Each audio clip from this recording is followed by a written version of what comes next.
73. Wang Mang's reform and the fall of Western Han. During the reign of Emperor Cheng of Han, the government fell under the control of the empress's family, Weiki. His mother, Empress Dowager Wang Zhengjun, had 8 brothers. 7 of them were in theft as marquises. The eldest, Wang Feng, became Grand Marshal and General-in-Chief, controlling imperial politics. These Wang brothers and their nephews lived in luxury and excess. However, one nephew stood out, Wang Mang. He lost his father at an early age and grew up modestly. He lived frugally and carefully maintained his image. He surrounded himself with scholars and intellectuals. Among the Wang family, Wang Mang is the most virtuous. After Wang Feng's death, his brothers took turns as Grand Marshal before finally passing the position to Wang Mang. He actively recruited talented officials and gained public admiration. Wang Mang seizes power. After Emperor Cheng's death, 2 short-lived emperors, Ari and Ping, ruled. By 1 BCE, Emperor Ping was only 9 years old, making Wang Mang the de facto ruler. Supporters praised him as the savior of the Han dynasty, urging Empress Dowager Wang Zhengjun to grant him the title Duke of Anhan. At first, Wang Mang refused, feigning humility. "I serve only as a loyal subject and will not accept titles or land." His self-sacrifice increased his prestige, and even the common people admired him. He donated personal wealth to aid famine relief. He sent officials across the empire to spread his reputation. The public believed he was a wise and selfless leader.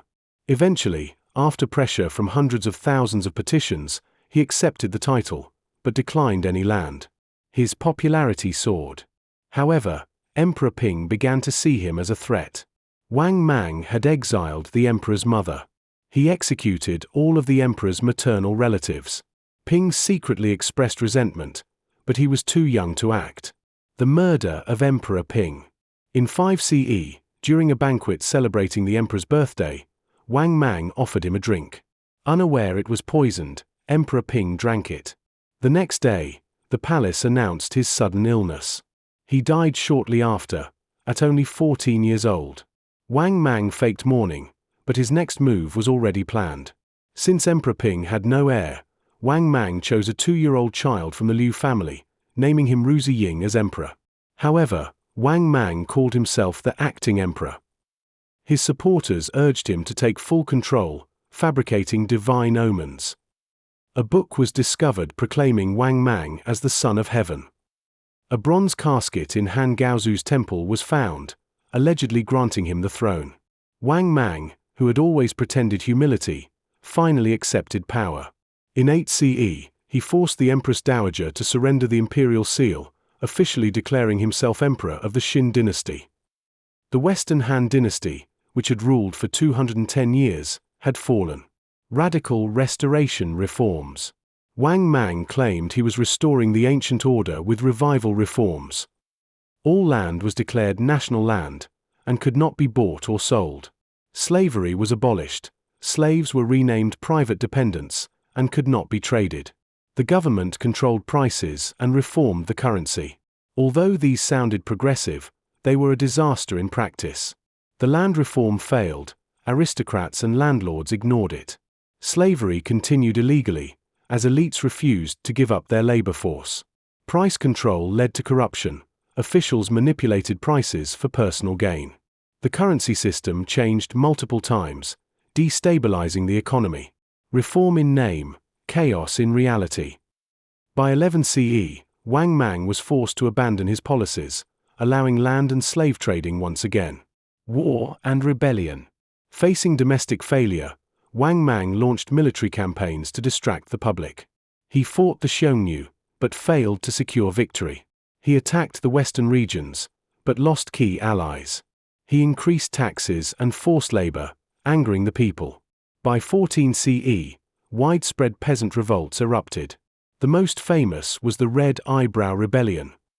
Famine and disasters left people starving. Rebels painted their eyebrows red as a sign of defiance. They proclaimed they would restore the Han dynasty. As more rebellions broke out, Wang Mang lost control. His once glorified Xin dynasty was collapsing. 74. The Green Forest and Red Eyebrow Uprisings. The brutal oppression under Wang Mang, combined with a series of natural disasters, left the peasants with no choice but to rebel. Large-scale uprisings erupted across the eastern and southern regions as farmers resisted the government forces. The Green Forest Army. In 17 CE, a severe famine struck Jingju in the south. Desperate people were forced to dig for wild water chestnuts in swampy areas to stave off hunger. As there were too many people and too few wild chestnuts, conflicts arose. In Xinsha, modern-day northeastern Hubei, two respected figures, Wang Quang and Wang Feng, stepped in to mediate the disputes. Their leadership won the trust of the people, who then elected them as their leaders. Wang Quang and Wang Feng organized the starving peasants into a rebel army. In a short time, they gathered several hundred followers, including fugitives seeking refuge. They established their base in the Green Forest Mountain, modern-day Dahong Mountain in Hubei, and launched attacks on nearby villages. Within a few months, their forces swelled to 7,000 or 8,000. Wang Mang dispatched 20,000 government troops to suppress the Green Forest Army, but the rebels inflicted a crushing defeat on them. Seizing the momentum, the Green Forest Army captured several county towns, opened prisons to free the inmates, and distributed food from government granaries to the local poor. The majority of the food was transported to Green Forest Mountain. As more and more impoverished people joined them, their ranks grew to over 50,000. The following year, a devastating epidemic broke out in Green Forest Mountain, killing nearly half of the rebels. The surviving half had no choice but to leave the mountain, splitting into three separate forces: the Xinsha Army, the Pinglin Army, from present-day northeast Shuixian, Hubei, and the Xiajiang Army, operating along the lower Yangtze River in western Hubei. Each faction occupied its own territory and regained strength. While the Green Forest Army was battling government forces in Jingju, another uprising was gaining momentum in the east. The Red Eyebrow Army. In Langyahak, modern-day Rizhao, Shandong, an elderly woman surnamed Lu suffered a great tragedy.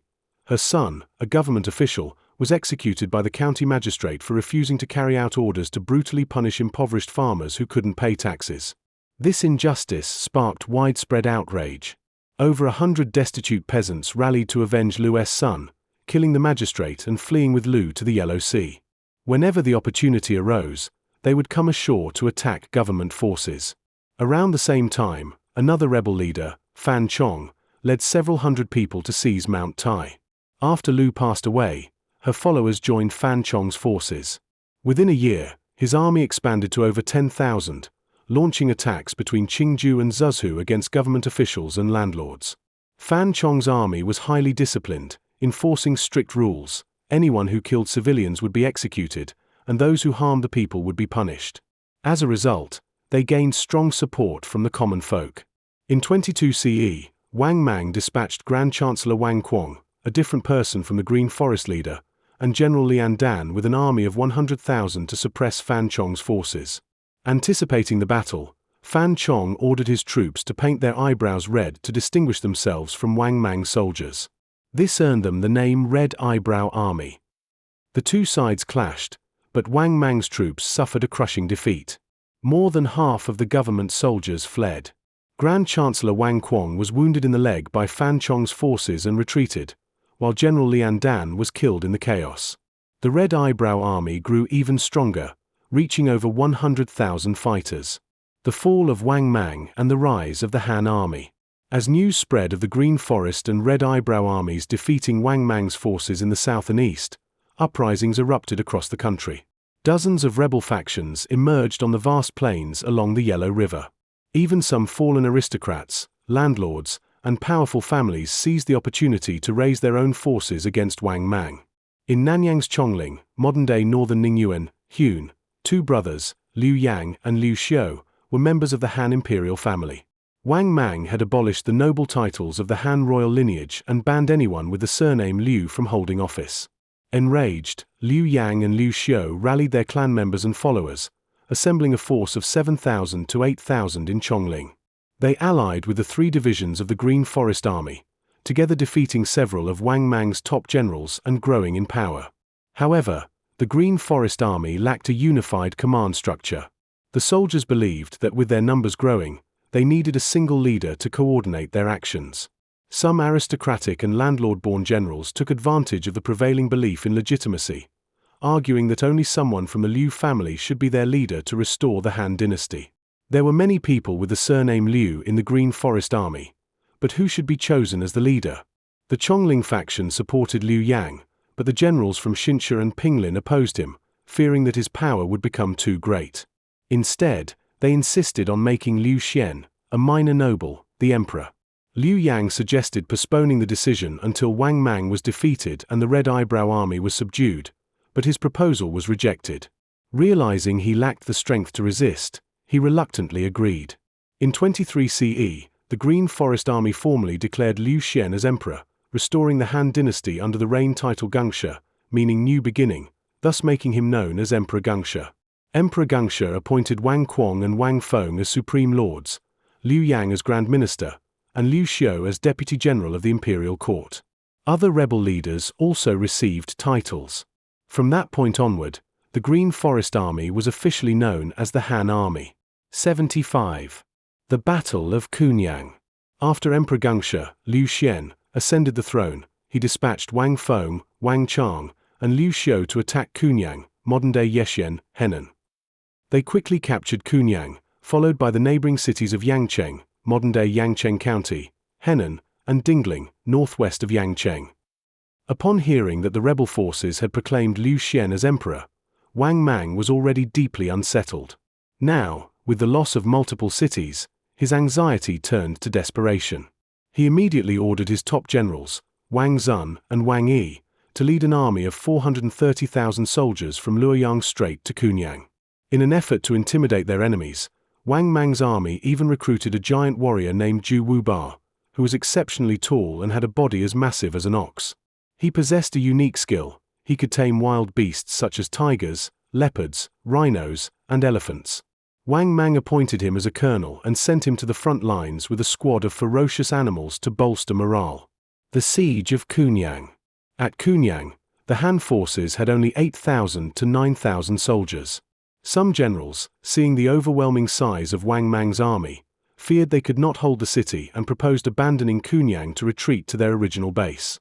Liu Xiu, however, argued, "We lack soldiers and supplies. Our only hope is to unite and fight the enemy together. If we scatter, Kunyang will fall, and the entire Han army will be wiped out. Then everything will be lost." His reasoning convinced the troops, but they still recognized that with Wang Mang's superior numbers, simply defending Kunyang would be futile. After deliberation, they decided that Wang Feng and Wang Chang would stay behind to defend Kunyang, while Liu Xiu would break through the siege and seek reinforcements from Dingling and Yangcheng. That very night, Liu Xiu led 12 warriors on horseback and charged through the south gate of Kunyang under the cover of darkness. The Wang Mang army, caught off guard, failed to stop them. Kunyang, though small, was a well-fortified city. Wang Mang's army, confident in their superior numbers and advanced weaponry, believed the city would fall easily. They constructed massive siege towers, over 10 zhong, about 30 meters, tall, and rained down arrows upon the city, turning the sky into a storm of projectiles. Defenders fetching water from the wells had to carry wooden shields on their backs to protect themselves from the relentless onslaught. The attackers also employed battering rams to break through the walls and dug tunnels to infiltrate the city. However, the Han defenders held firm, and despite the relentless assault, Kunyang remained unconquered.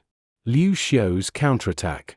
Meanwhile, Liu Xiu reached Dingling and attempted to rally the Han troops there to reinforce Kunyang.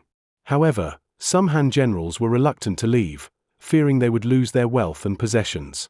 Liu Xiu rebuked them, saying, "If we march to Kunyang now, concentrate our forces, and defeat the enemy, we can achieve great success and glory. But if we stay here and the enemy arrives, we will be defeated and lose not just our possessions but our lives as well. What good will wealth do then?" His words convinced them, and they followed him to Kunyang with all available troops. Liu Xiu personally led over 1,000 infantry and cavalry soldiers as an advance force. They arrived at a position about 4 to 5 li, 2 kilometers, from Wang Mang's army and set up their battle formation. Wang Zun and Wang Yi, underestimating the small Han force, dispatched only a few thousand soldiers to handle them.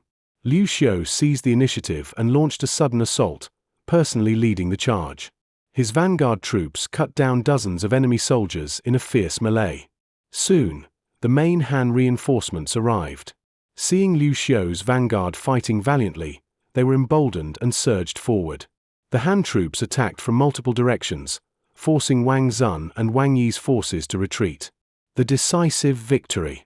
Liu Xiu then led 3,000 elite troops on a daring charge straight at Wang Mang's central army. Seeing the small size of Liu Xiu's force, Wang Zun dismissed them as insignificant and personally led 10,000 troops against him. However, Wang Zun's forces could not withstand Liu Xiu's relentless assault. As the battle raged, their formation began to crumble. Sensing weakness, the Han soldiers pressed the attack with even greater ferocity. The tide turned decisively when Wang Zun himself was surrounded and slain. Inside Kunyang, Wang Feng and Wang Chang, witnessing the arrival of reinforcements, opened the city gates and launched a coordinated attack from within. The Han forces sandwiched the enemy in a two-pronged assault, and the battlefield erupted with the deafening cries of warriors. Panic swept through Wang Mang's army. With their commander dead, the soldiers scattered in terror, trampling over one another in a desperate attempt to flee. For over 100 li, 50 kilometers, the ground was littered with corpses of fleeing soldiers. At this moment, a sudden storm erupted. The sky darkened, and a thunderous clap of lightning was followed by a torrential downpour. Gale-force winds howled, and Zhu Wuba's ferocious beasts, meant to intimidate the Han army, were terrified by the storm and stampeded in the wrong direction, causing further chaos among Wang Mang's troops. The Han forces pursued relentlessly, driving Wang Mang soldiers towards the Ji River, modern-day Shay River in Henan. In the mass panic, thousands were drowned, their bodies clogging the river. By the time Wang Yi fled back to Luoyang, his 430,000-strong army had been reduced to just a few thousand survivors. Aftermath. The Han army took over a month to clear the battlefield, collecting massive amounts of abandoned weapons, supplies, and war chariots. Even after all that time, they couldn't take everything and eventually set fire to the remaining supplies. The victory at Kunyang shattered Wang Mang's main military force, inspiring uprisings across the empire. Encouraged by the news, many locals killed their government officials and declared themselves generals, awaiting Han command. Emperor Gongxi then ordered generals Sun Tujian and Li Song to march on Chang'an, the capital of Wang Mang's regime. In a desperate move, Wang Mang released prisoners from jail to form a last-ditch defense force. However, these hastily assembled troops had no loyalty to Wang Mang. Many deserted before the battle even began. Before long, Han forces stormed Chang'an, and the city's citizens joined the rebellion, setting fire to Weiyang Palace. The people demanded Wang Mang's surrender, shouting for him to come out. Cornered and out of options, Wang Mang retreated to a fortified tower surrounded by water. Since fire could not reach him there, Han troops laid siege, piling up layers upon layers until they scaled the tower. Once the last of Wang Mang's defenders ran out of arrows, Han soldiers broke through and executed Wang Mang. Thus, Wang Mang's Xin dynasty, which had lasted for 15 years, collapsed completely.